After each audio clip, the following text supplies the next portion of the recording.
Hello and welcome to week 7 for STA1 PSY.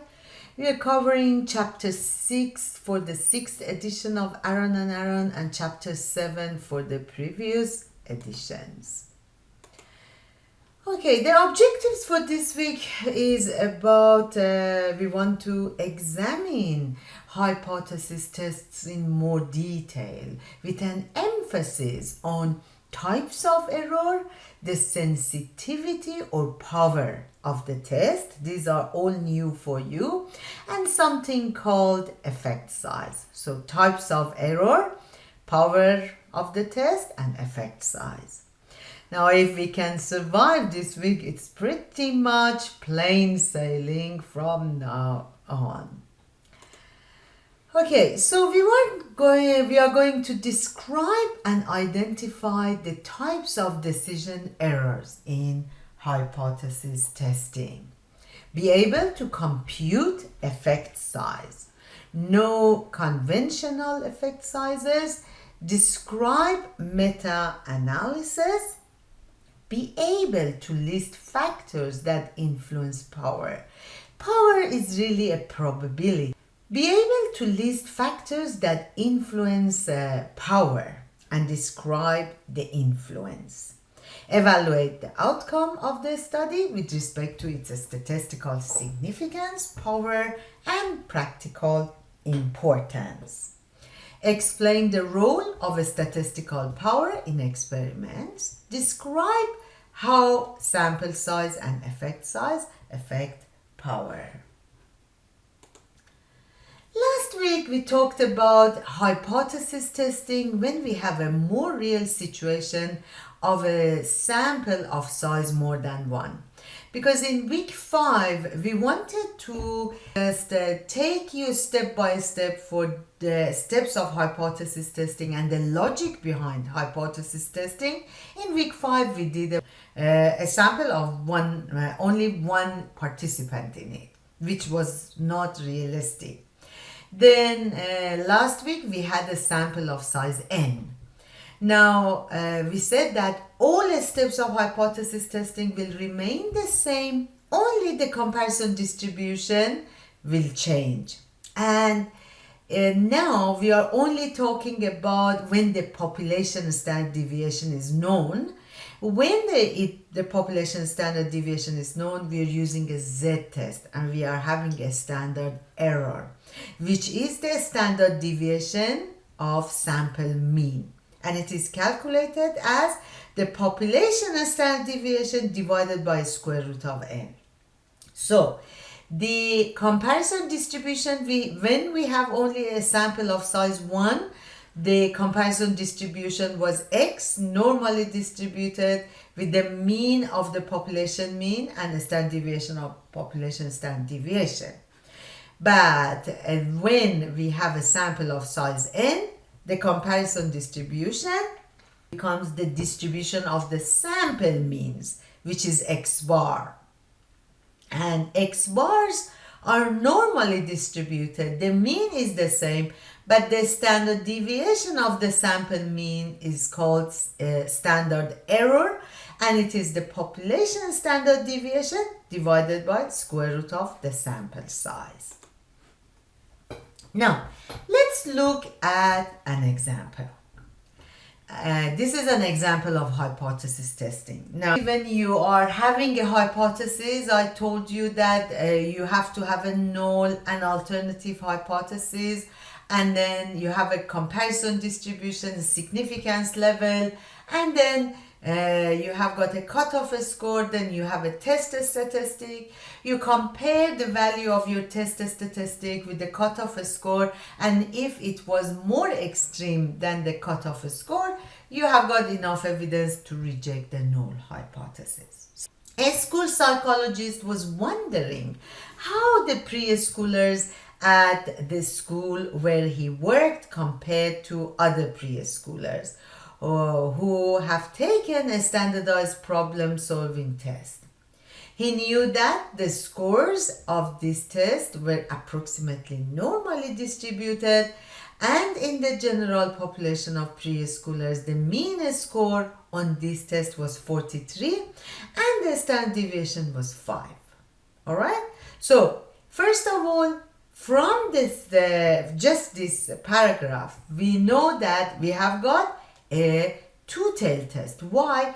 Because this psychologist was wondering how the preschoolers at the school are compared to preschoolers with the general population. So he or she did not hypothesize that his or her preschoolers are better or worse. It says that he doesn't know. So because the direction of the test is not known, we have a two-tailed test, a non-directional hypothesis testing.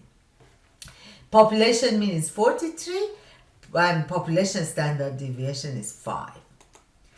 Now he or she applied a known test to 25 preschoolers, which can be recorded as a random sample of preschoolers at his or her school and obtained a sample mean score of 46. So listen carefully and read it with me. Here you have got a sample size of 25 and x bar is equal to 46. And here the population standard deviation is known and it is sigma is 5. Now, we want to conduct a hypothesis test at 5% level of significance. So alpha is 5%. So the probability of making type 1 error that I'm going to talk about it, the probability of rejecting null hypothesis when null hypothesis is true, we want to set it as 5%. So the population of individual scores X is normally distributed with the mean of 43 and standard deviation of 5.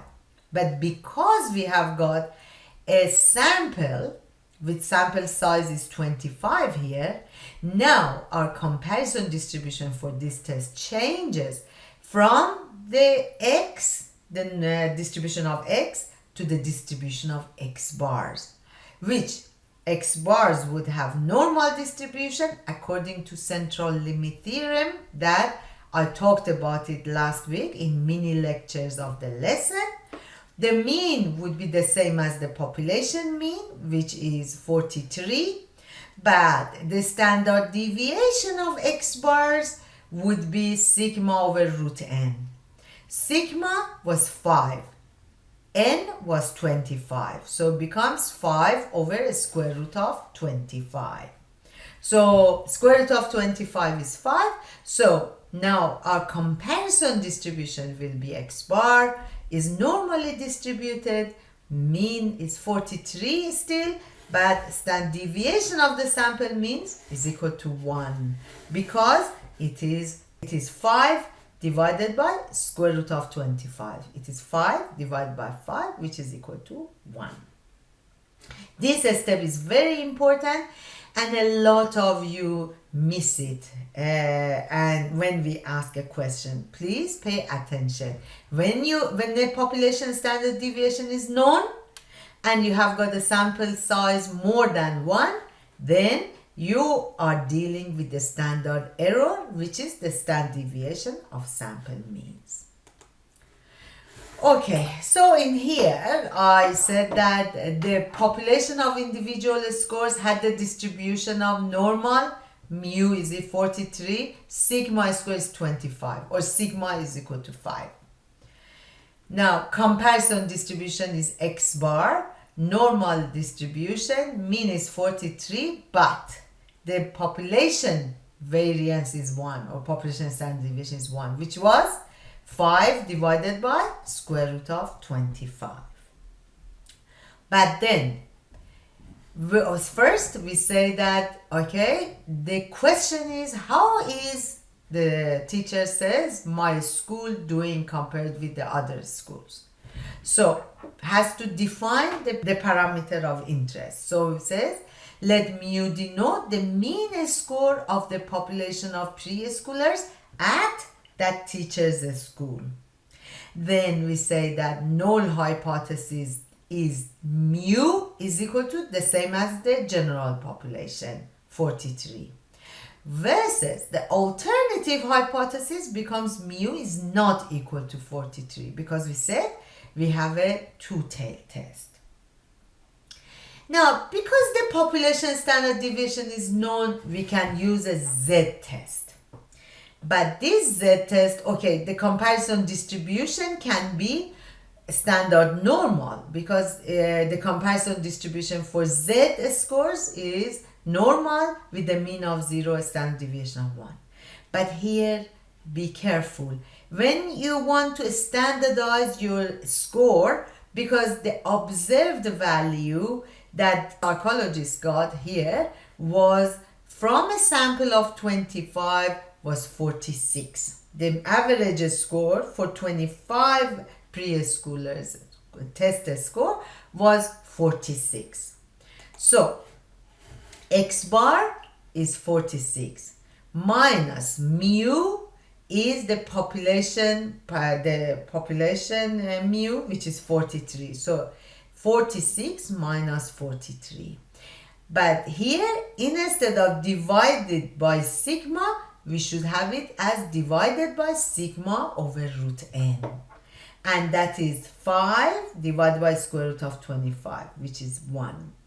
So z score becomes 46 minus 43 divided by 1, which is equal to 3.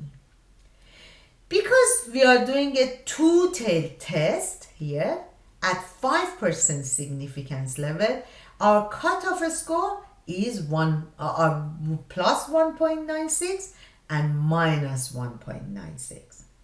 But because our value is positive, I just showed you here only the right tail. But the cutoff scores would be minus 1.96 and plus 1.96.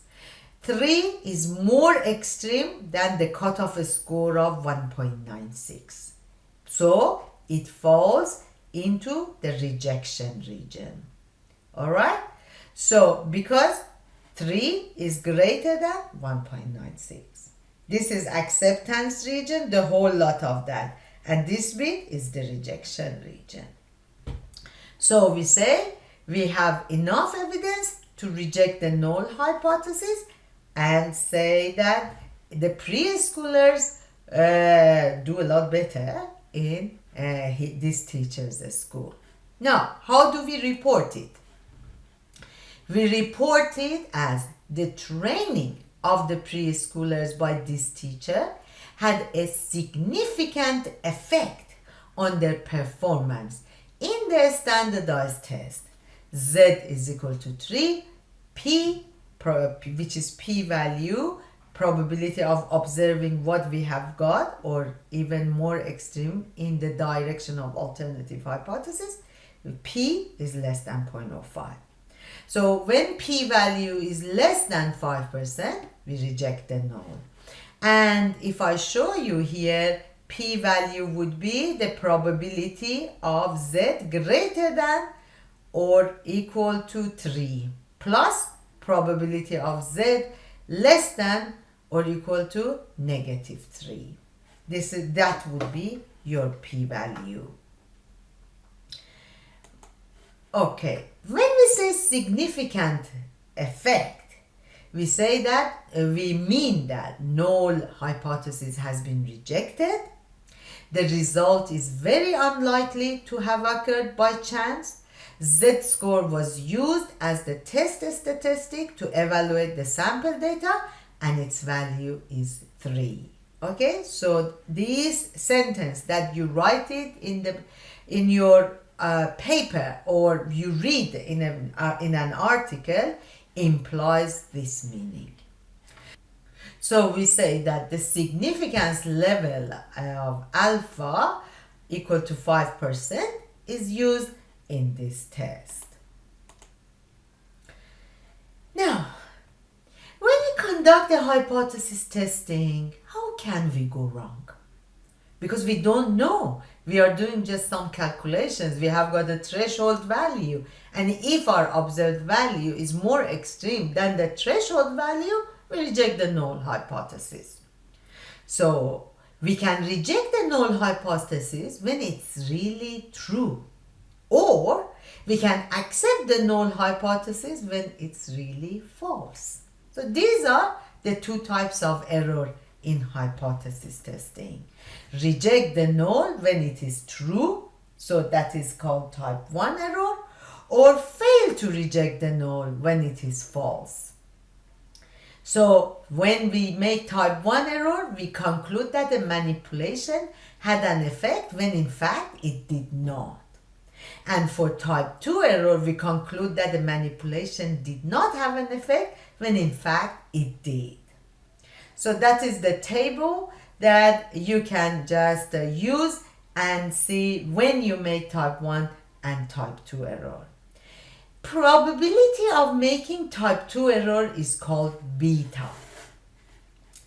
Probability of making type 1 error is called alpha.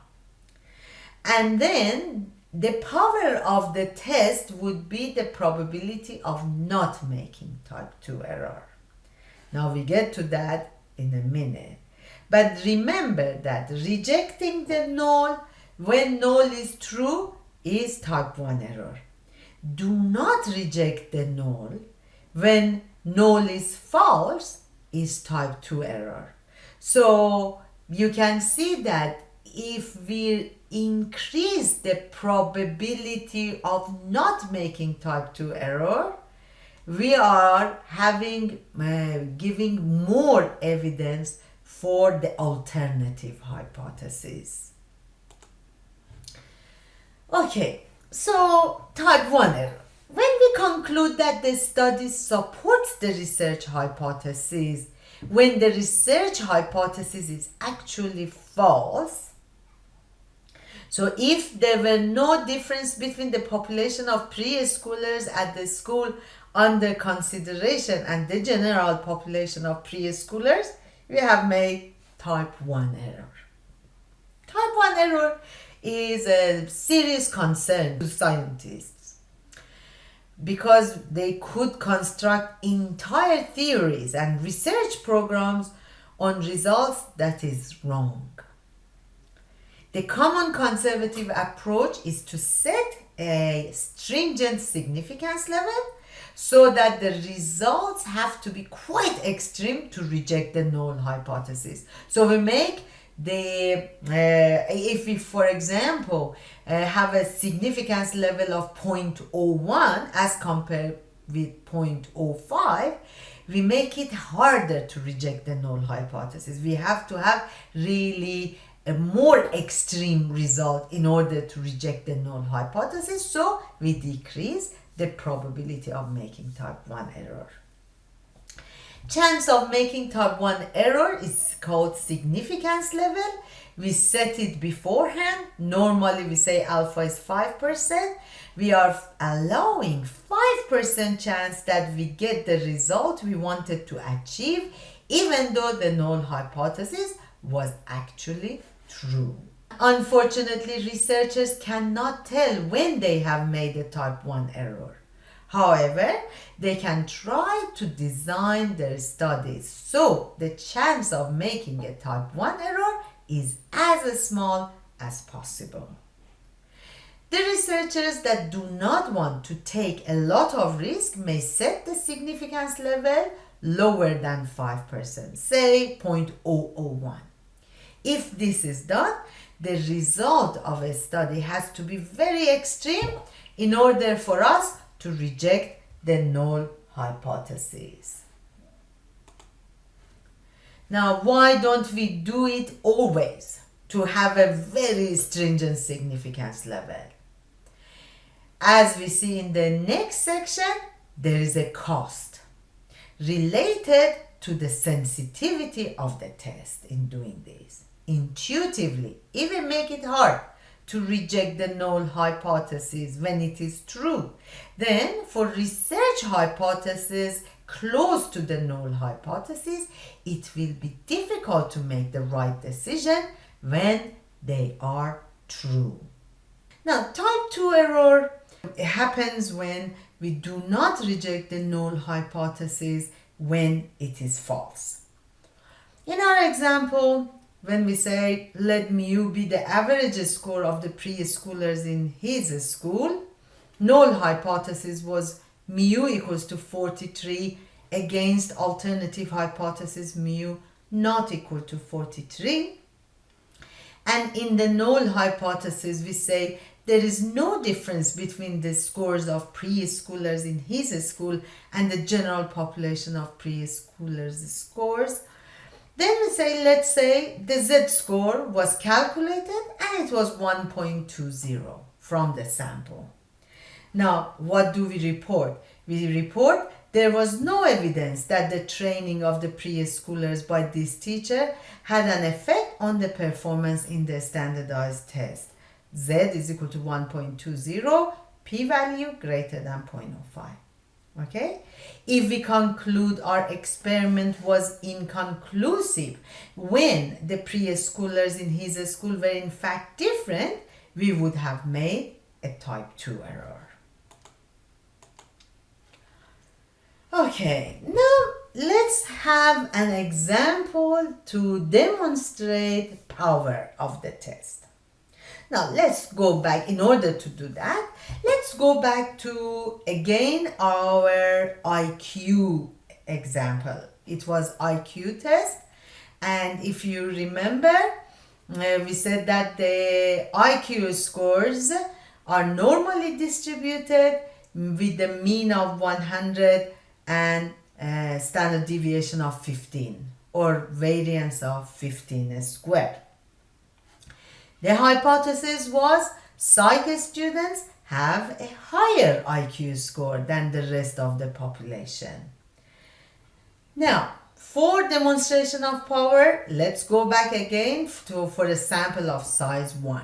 So we say, suppose we randomly selected one student from this class to test this hypothesis.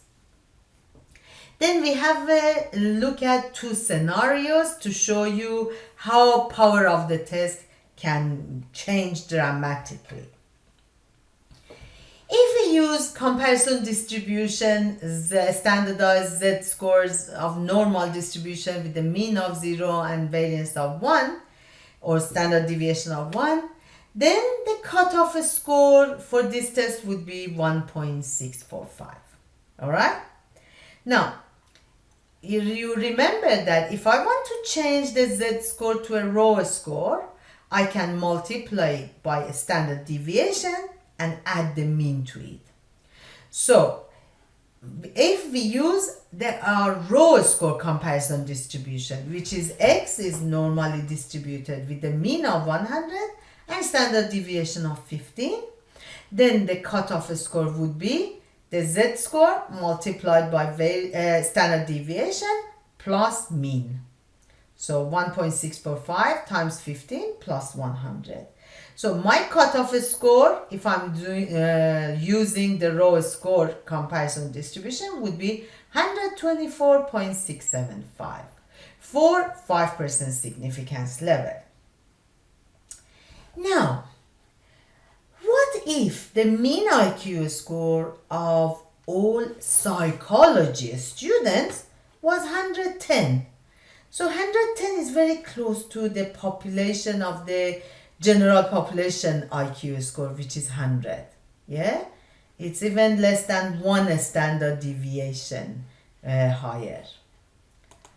So, what will happen here? I draw the distribution of the IQ scores for the general population and the distribution of the IQ scores for the psych students. The mean for the first distribution is 100, the mean for the second distribution is 110.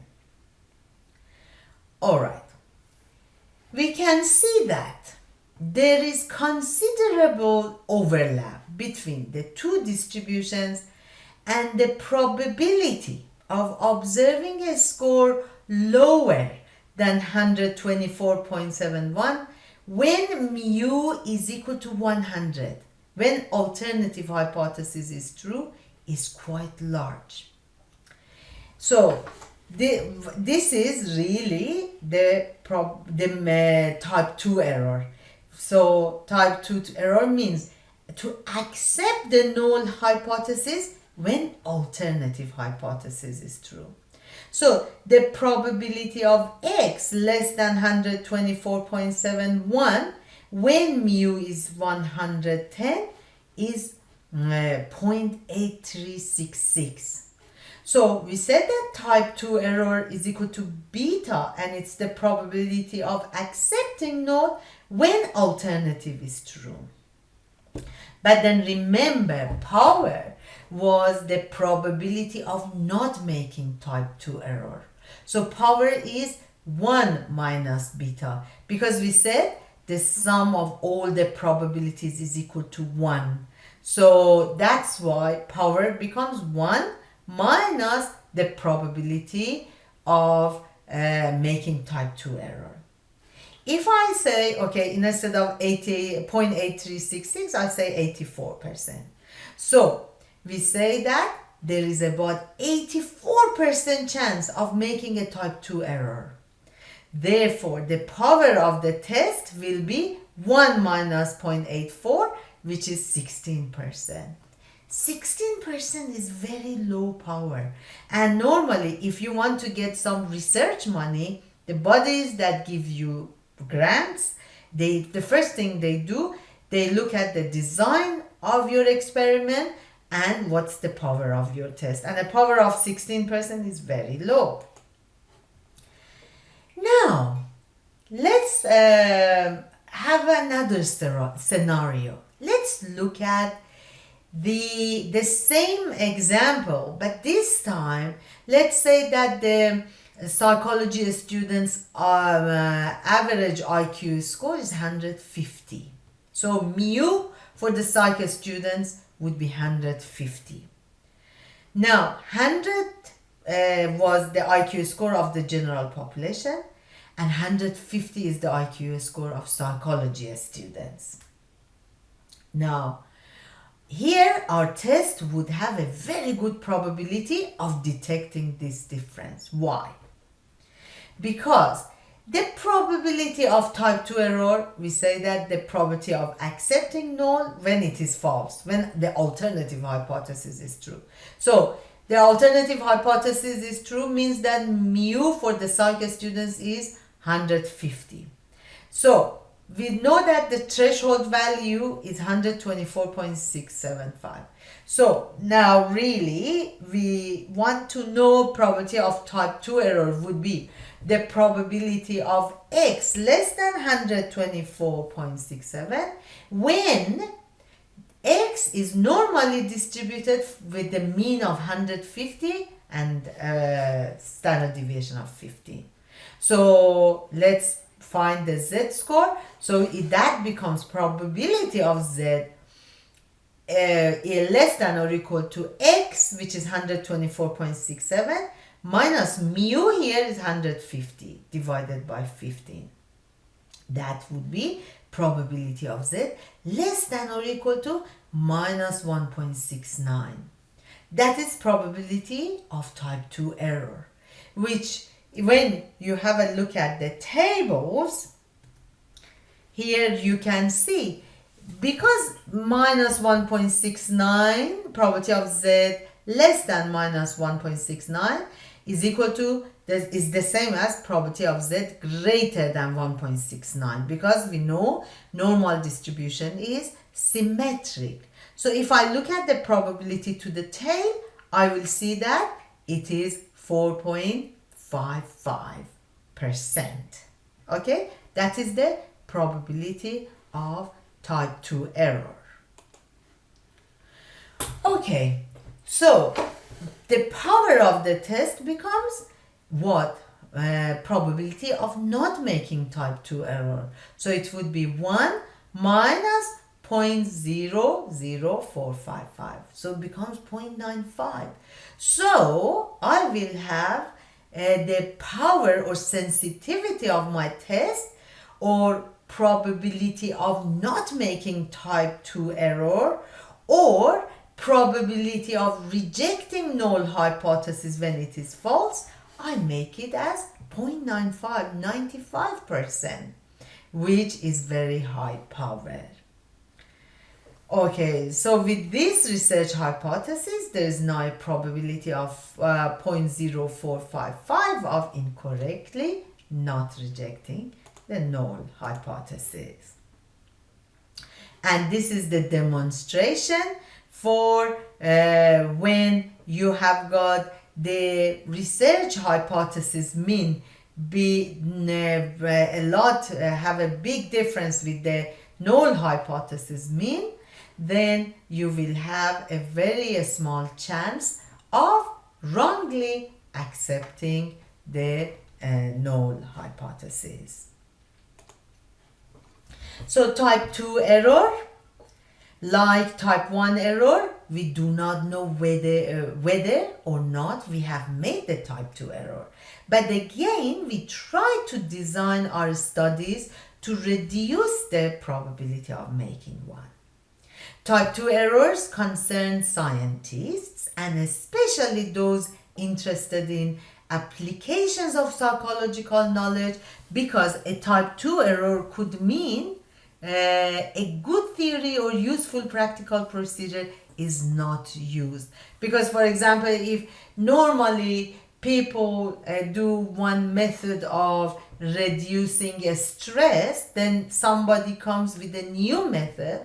But if that person wants to provide evidence that his or her method works very well, if there is a low power test, they cannot reject the null hypothesis.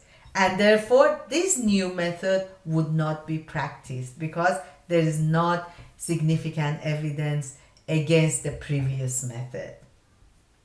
Setting a small significant level, say alpha is equal to 0.001, protects against type 1 error, but increases the probability of making type 2 error, and vice versa. Design of the experiment, use the size of our sample to control the probability of making a type 2 error. This is the key, that by the good design, we are going to have a high power test. Now, remember that setting a stringent significance level decreases the possibility of committing type 1 error, but increases the possibility of committing a type 2 error. However, setting a lenient significance level, say 0.1, increases the probability of committing type 1 error, but decreases the possibility of committing a type 2 error. Now we are getting into effect size. Now let's talk about effect size. Effect size is the amount that two population distributions do not overlap. You remember that? We said that it's imaginary two populations, which would be the population 1 and population 2. And then one is the treatment group and the other is the general population. So we say that the extent to which the experimental procedure had the effect of separating the two groups is the effect size. Now, effect size, we normally do it as the standardized effect size, which is called Cohen's d, and it is calculated by dividing the difference between the two population means by the population standard deviation. So we say that, for example, if I have the population means 100 and 150 and the standard deviation is 15, then it will be 150 minus 100 divided by 15. And don't worry about you say mu1 minus mu2 or mu2 minus mu1. We only talk about the absolute value of this difference. And if the effect size, the conventions are The effect size was 0.2, it's a small effect, 0.5 is medium effect, and 0.8 is the large effect. Okay, so effect size is a measure of the difference between the population means, and it indicates the amount of change in the variable between being measured after an experimental treatment. The difference between the population 1 and population 2 means is a raw score effect size, which is useful in interpreting the effect of the experimental treatment in one study. Now, effect size when population mean is not known for the treatment group. Now, this is something that in this week we only talked about when the population standard deviation is known and we are using a z-test. But when we want to conduct hypothesis test for the means and the population standard deviation is not known, we have to use the sample standard deviation. And later on next week you will see that if you have got a sample of size n and the population standard deviation is not known, we use a t-test. But for now, let's talk about when the population mean with treatment and its standard deviation are both are unknown, then we use the mean and standard deviation for the treated sample as estimates of the unknown parameters.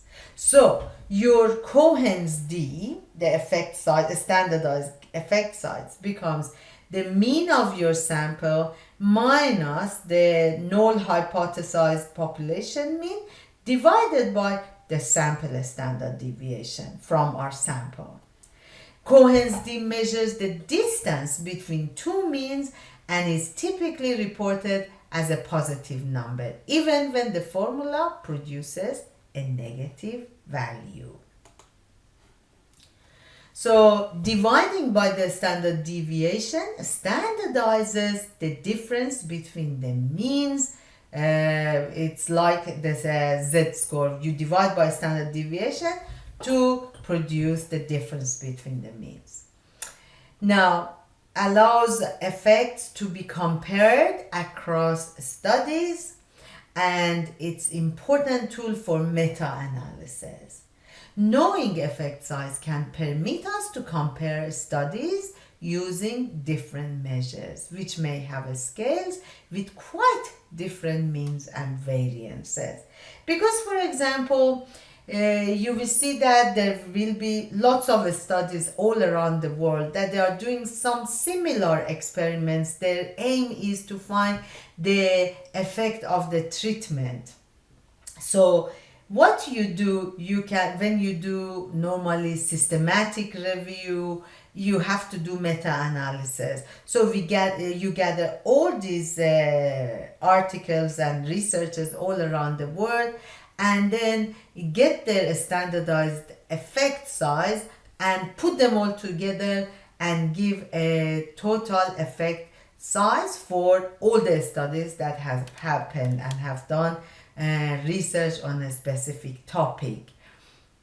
So that is called meta-analysis, really. So meta-analysis is calculation of standardized effect sizes, provides a statistical method for combining the results of studies in a particular area of research called meta-analysis. Meta-analysis is useful in making sense of the results of many studies in applied psychology. The output of a meta-analysis might be to identify a common measure of effect size by taking a weighted average of different individual scores. The weighting might be related to sample sizes within the individual studies. Meta-analysis can be used to compare different methods for treating the same condition. For example, clinical treatment for disorders like depression.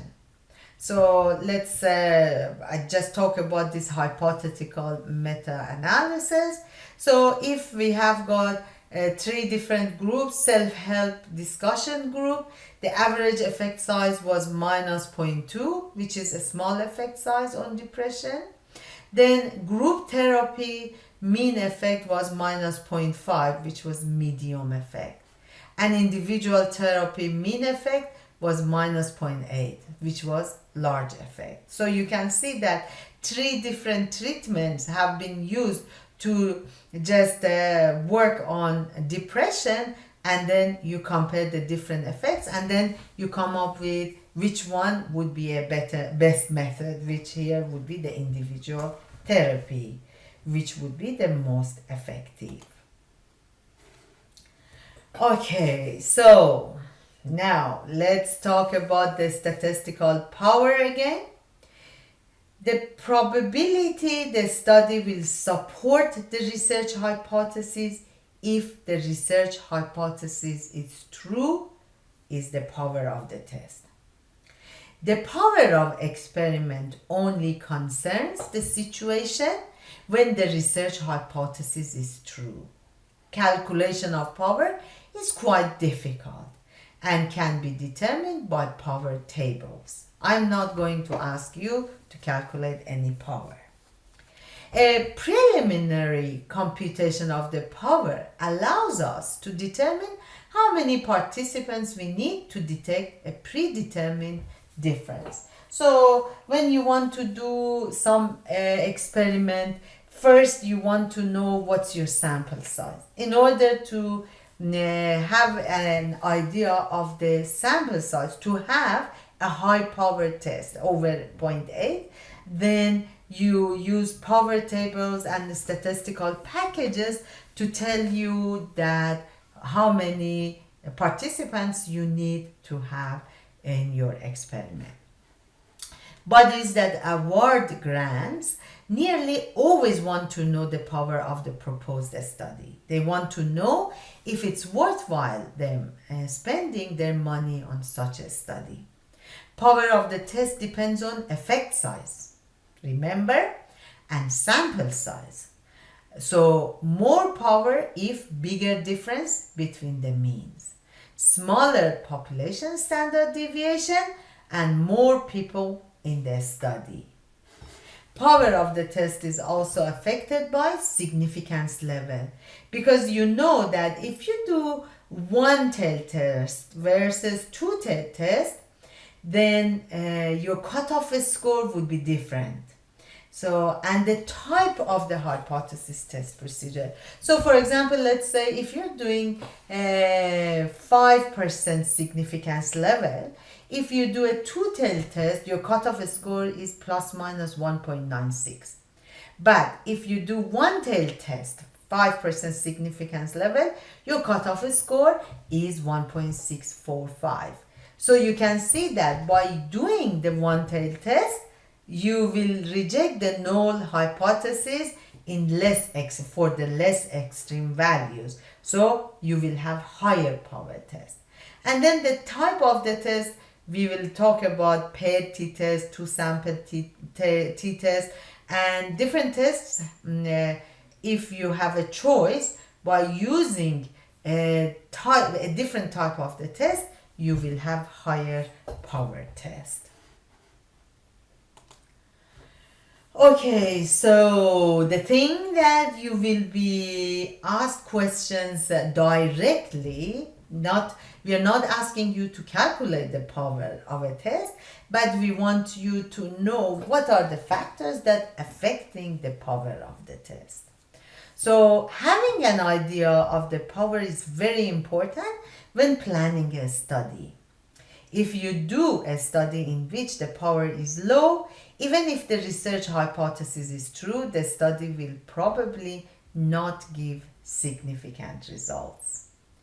Then there is a very small probability of finding evidence in favor of the research hypothesis, even if it is true. Thus, the experiment may hardly be worth doing. Most of us regard a study with the power of around 80% as worthwhile. So the factors that affect the power of the test: sample size and power, predicted mean difference, 1 versus 2 test, population standard deviation, which is a standard error and it is sigma over root n, and less stringent significance level. So you can see that as n gets your sample size gets bigger, then the standard error gets smaller, then your two population curves become narrower, so they will have less overlap. So it means that there will be more power. If you have got less stringent significance level, so instead of 0.05 have a 0.1 significance level, your cutoff score would be a smaller, less extreme, so you can reject the null hypothesis faster and you will have higher power.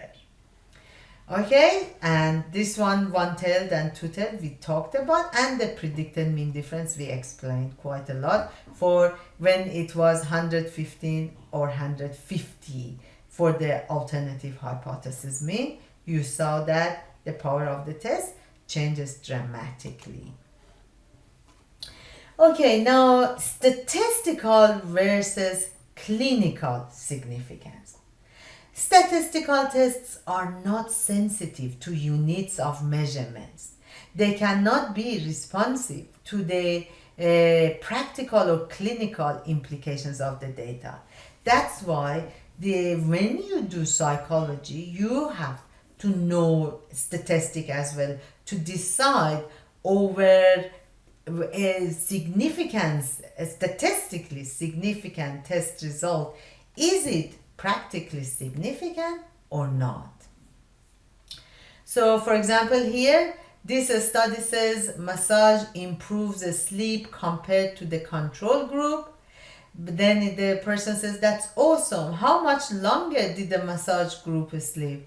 It says 47 seconds per night. Is 47 seconds extra sleep practically significant? You know that it's not. So because a hypothesis is statistically significant does not mean that the hypothesis is something you can rely on for all times. So, role of power in interpreting the results of a study. When result is significant, it is easy for a study with a very small effect size, mu1 minus mu2 divided by sigma, having little practical importance, to still come out significant if the study has reasonable power due to other factors, especially a large sample size. So, if sample size is small, effect is probably practically significant as well. But if sample size is large, effect may be too small to be useful, because a very large sample size will have no overlap between the two populations, and that makes it the significant result. When result is not significant, if the power of the study was low, the non-significant outcome could be due to the research hypothesis was false, or it could be because the research hypothesis was true, but the study had too little power to come out significant. Here, if sample size was small, study is inconclusive. But if sample size was large, research hypothesis is probably false. So meta-analysis is useful to evaluate the power of non-significant tests reported in the literature. In some cases, the clinical significance of a study will be greater than suggested by the statistical outcome because of the lack of power. For example, many meta-analyses have demonstrated important treatment effects even when individual clinical trials did not produce significant outcomes because they used a small sample. And now in coronavirus, you can see that for the preparation of of an effective vaccine, it's taking time because they have to do lots of studies and then gather all the effects and then decide whether a vaccine is effective or not. Everything now you can appreciate that is based on statistics. Meta-analysis is a relatively new procedure, allows us to use effect sizes to combine results from different studies, even results using different methods of measurement. Meta-analysis can draw conclusions from all the research on a given topic. Meta-analysis is the process of statistically combining the findings from several studies to obtain a summary analysis. So for this time, this week, you see that we didn't have much mathematics involved in this for this week, but lots of intuition and lots of concepts that you should grasp on. And we will be ready for our next step, which would be the test, hypothesis test for means when the population standard deviation is not known. And that is using the t-test. Thank you.